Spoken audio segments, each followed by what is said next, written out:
You can't just get information that the person is planning to do cash in transit and then go to arrest him. You arresting him on what? There's no crime. He didn't commit any crime. He's only planning to do it. But you still have to show that he's planning to do it. Now, they received information that he was planning to commit cash in transit in Eastern Cape, and they rushed out to his premises. So at that stage, at that early stage, when you are doing the surveillance, I would imagine you don't open a police case. You can open an inquiry, Commissioner. An inquiry? Yes, a police inquiry. Oh, okay. And then you can, with the inquiry, you can apply for a court order. You can apply for a Section 205 with an inquiry. And then you can, from your inquiry, it will indicate whether he's part of a cash in transit group. And can I ask, in this particular case, are you aware whether there was any inquiry opened, whether there was any docket opened? Nothing. Yes, Commissioner, what I'm indicating is that, firstly, there was no evidence to prove that he was involved in planning cash in transit. So what they're supposed to do is that when they receive that information, they're supposed to open an inquiry and then do the investigations from that inquiry, from the information that they received. And when they've done the investigation to prove that this suspect is part of the cash in transit syndicate, and they can do proper linkages, then they can go to make an arrest. But what they did is that they received the information and they rushed off to go to arrest the person. Thank you. The suspect in question went into hiding in the Aberdeen area due to having received death threats. He subsequently rented a holiday cottage with his girlfriend. The members allege that they received information that the suspect was in possession of at least one firearm and was instrumental in securing explosives illegally for CIT ICE from Limpopo and Gauteng. The members from the task team then proceeded to the said holiday cottage and knocked on the door and allegedly identified themselves as police officers. The suspect opened the door, after which the members proceeded inside the premises and searched the lounge and found nothing suspicious. Now here the police knocked on the door, the suspect opened. If the suspect had anything to hide, he would have not opened the door. He would have shot at the police at the same time. The keys of the suspect's vehicle was found on the table. Some task team members took the suspect's girlfriend outside to the suspect's vehicle to search. Now they should have taken the suspect outside, not the girlfriend, because the vehicle belonged to the suspect. Two members were left to guard the suspect, and they were armed with the R5 rifles and pistols. It is alleged that the suspect wanted to change, and the members accompanied him into the bedroom. The members allege that the suspect grabbed one of the SAPS members' R5 while at the same time pulling his firearm from under a pillow. The member alleged that he and the suspect lost balance. When the suspect got up, he fired his pistol in the direction of the member, missing him and his colleague. The member fired four rounds at the suspect, fatally wounding the suspect. The deceased sustained 4 gunshot wounds. Now, in this matter, Chair, Commissioner, you got 2 policemen who have R5 firearms pointed at you. Now, the suspect opened the door for these policemen to come in. So what is the reason for him now to try to disarm the policeman of the firearm? Even if he shot both those policemen, there were still 10 policemen outside. So he would not have achieved anything. When we did this investigation, we identified that this deceased was he was the owner of a taxi industry. He's the owner in the taxi industry. The IPID investigators requested for police case numbers in which the deceased was sought for. However, the commander of the task team failed to provide any case numbers to validate the claim that the deceased was in fact sought by the police for any offences, let alone CIT offences. According to the first police officer responding to the scene, the deceased was the one who opened the door when the police requested entry to the lodge. Members of the task team had not found any illegal firearms, explosive or any items to indicate that the deceased was in fact involved in CIT robbers. The girlfriend of the deceased is currently in hiding as it is alleged that she was threatened by the members of the task team.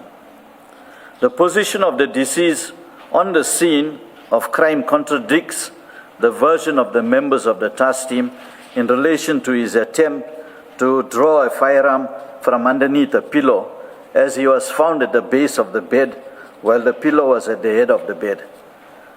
The only outstanding investigation in this matter is a statement of the suspect's girlfriend who is being sought. There is a clear indication that the version of the task team members are fabricated to cover up an unjustified shooting. As soon as a statement has been obtained from the suspect's girlfriend, the docket will be forwarded to the senior public prosecutor for a decision. IPID has yet to be presented with any evidence suggesting that the suspect was involved in CIT crimes, nor has the task team offered any explanation as to how it was informed that the suspect was in Aberdeen. It seems that the task team merely used cash in transit to cover the action of killing a taxi owner. Their inability to explain how they were informed of the whereabouts of the suspect raises suspicion as to whether rival taxi owners may have been involved in tipping them off. How do you make that jump to the suspicion about rival taxi owners? Is that the most plausible inference under the circumstances? If so, why? Chair, the deceased went into hiding after he received threats from rival taxi owners. And where he went to, nobody knew, not even his family knew where he went to. And here the police is saying, or the task team is saying that he was involved in cash in transit or planning cash in transit, when they cannot find or provide any evidence to that effect. No case numbers. He was found in that resort or in that holiday accommodation with his private firearm, licensed private firearm. There was no illegal items found even in his vehicle when they searched his vehicle. So our belief is that because he went into hiding, because of the taxi industry, that there is a possibility that the taxi owners would have probably identified where he went to. The second aspect is that we've identified that the police are using the police grabber, cell phone grabber, and are coming to a conclusion where possible cash-in transit suspects are, especially crime intelligence. They are utilizing police grabber. So they are tracing cell phones. So if this taxi owner went into hiding, nobody would have known where he is. Not even his family knew he was there. On the 30th of May, at about 10:30, members from a task team under the command of Captain Pedro Rodriguez shot at a vehicle, a Toyota Fortuner, to kill the driver. It is alleged that 10 members who were part of the operation stopped the vehicle on the M13, highway eastbound to Westville. 14 rounds were shot from the rifle at the said vehicle. Fortunately for the driver of the vehicle was an armor-proof vehicle. During the incident, the driver telephonically contacted the Provincial Commissioner, Lieutenant General Mkonazi, who informed him to drive off to the Pavilion shopping mall situated in Westville. The driver adhered to the instruction of the Provincial Commissioner and he drove to the Pavilion shopping centre where he met senior officers from Westville SAPS. The 10 members on the task team followed the driver.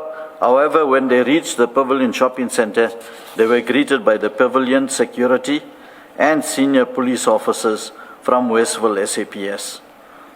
Investigations have thus far revealed that there was a shooting of a taxi chairperson by the name of Reginald Boy Dladla in Hillcrest, and there was evidence that 2 suspects were identified for the murder. Captain Rodriguez was tasked with apprehending the suspects. The first suspect was allegedly killed when Colonel Kalashwayo's team tried to arrest him. This murder case is investigated by IPID under Hillcrest case 121/05/2024. The circumstances are... Sorry, before you get to the circumstances, can you please look at paragraph 33, the case number there? Is it the same one? There, it's all the numbers except for the 05 and the 03 are the same. I'm just checking if perhaps you've not, if it's the same case, I'm checking if you've not made a mistake. Chair, on the 05 or the 03, or are they different cases? Thank you, Chair. It's a typographical error. It's 05. 05. So at 33 we must change it to 05. 05. Okay, thank you. Please continue then. The circumstances are as follows. The circumstances are as follows. The suspect was initially arrested while he was preparing to depart for Gauteng. That is the first suspect that was identified by Colonel Kalashwayo. So they arrested him at the KZN airport on a murder case, which was Pinetown case 457/08/2022, in which a taxi boss was killed. That taxi boss, I've indicated his name, Reginald Boy in Gladla. It is alleged that the police questioned the suspect about the firearm that was used in the Pinetown murder, and he then took them to his friend's residence in Hillcrest. And what do you mean? Which airport is this? You said KZN airport. Yes. That's the King Shaka Airport, Chair. Commissioner, King Shaka Airport. All right, thank you. It is alleged that the police questioned the suspect about the firearm that was used in the Pinetown murder, and he took them to his friend's residence in Hillcrest. Whilst at the said premises, the suspect requested to use a toilet. At the relevant time, he was allegedly accompanied by 2 police officers. The police alleged that the suspect reached for a firearm that was hidden underneath the sink in the toilet. One police officer then wrestled the suspect for the firearm, during which a round went off, at which point the second police officer shot the deceased. It is alleged that the deceased in Hillcrest case 121/05/2024, who was a well-known established businessman in the taxi industry, had borrowed the Toyota Fortuner from Mr. Ngobo. The complainant in Pinetown case 678/5/2025. Sorry, the case numbers can get confusing. So the complainant in Pinetown case 678 is the complainant that was shot at by the task team under the control of Captain Rodriguez. That's correct. That's correct. Sorry. I've picked up something similar about the case numbers. Here you have 678. That is here 33. 35. You have 673. And again, the rest is the same. Are these different cases, or again, is it one case with a typo? No, it's one case, Chair. So which one do we change? Chair, it's 678. The heading The correct one is 678. So at 33, then we change the 673 to 678. 678, that's correct. My apologies for that, Chair. No problem. Another observation, in the heading, you have 67805-2024, and then at 33, you have 67805-2025. Is that a typo? It should be 2024. 2024. 2024.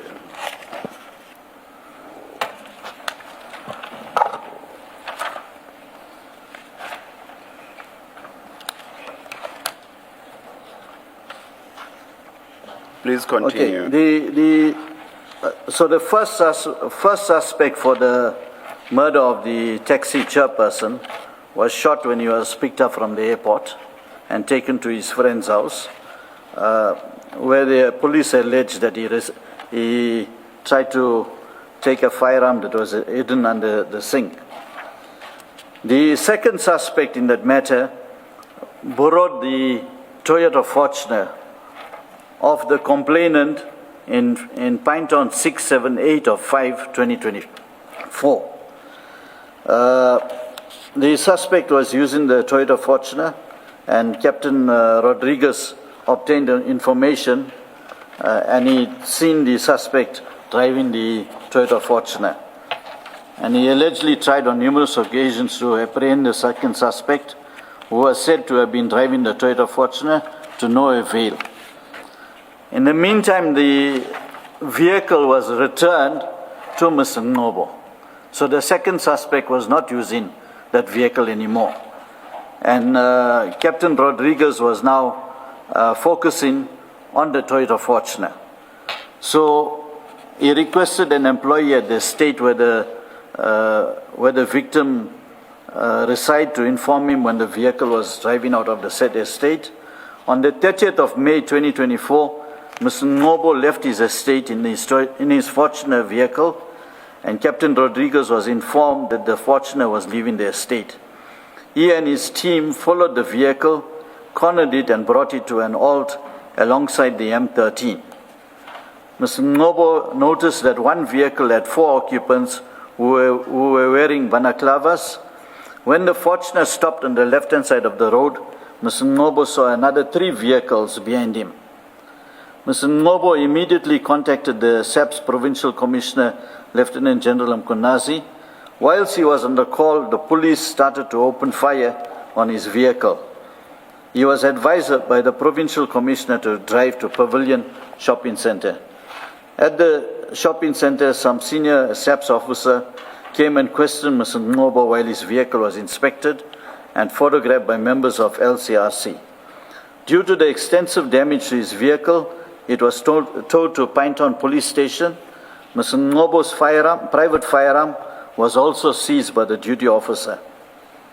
Whilst the members from the LCRC were busy processing the secondary scene, the members from Captain Rodriguez's task team arrived at the Pavilion Shopping Centre, and they were summoned to Provincial Commissioner's office by Major General Gobosi.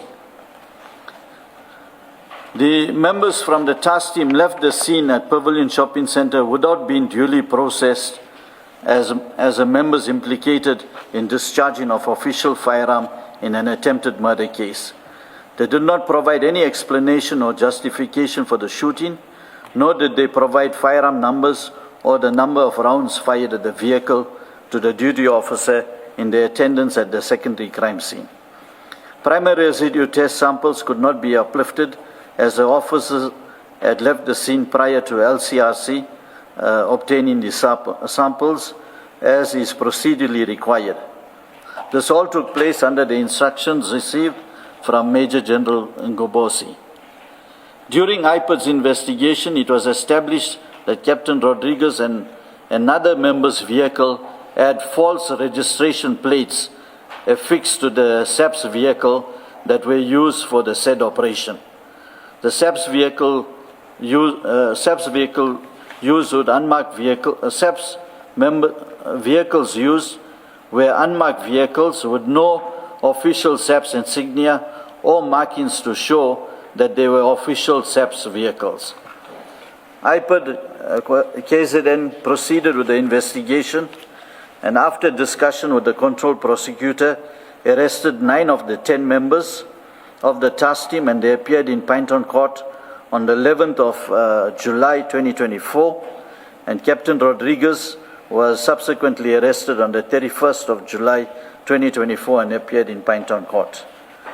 IPID made recommendations to the SAPS that disciplinary steps may be instituted against all 10 members. The disciplinary hearing has commenced. The criminal matter has since been postponed from the Pinetown Court to Durban Regional Court to the 20th of August 2026.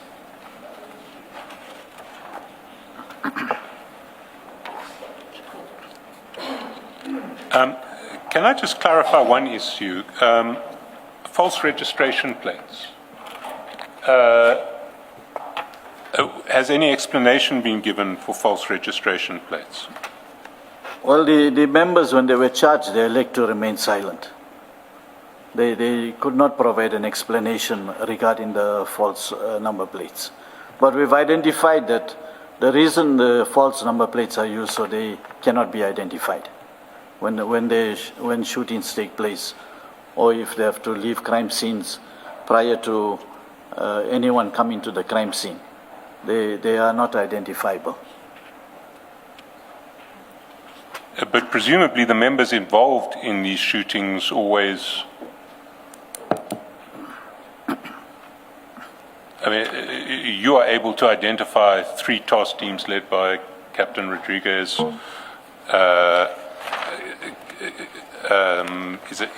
Is it Captain Govender? He is now promoted to Lieutenant Colonel Govender. And Colonel Kalichwayo. Kalichwayo, yes. So I still don't see the point of false number plates. I mean, in that context, you know who the task team leaders are. What is false number plates going to do? Well, there was no explanation provided for the false number plates, but one would believe in order to not to be recognized, because they don't use police uniform in most of the cases, these task teams don't use police uniforms.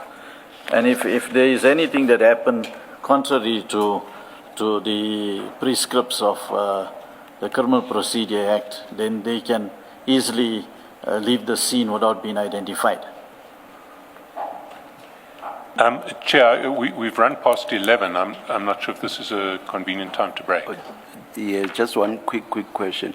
I just want to understand your narration of this incident, the Pinetown incident. Are you doing so with a view to advancing the idea that the task teams, or some of them, are infiltrated by criminal gangs? If so, how? Chair, I would believe that they are being used by other taxi rival gangs.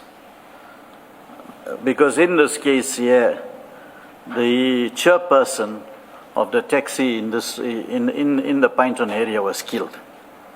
And the police went all out looking for the other 2.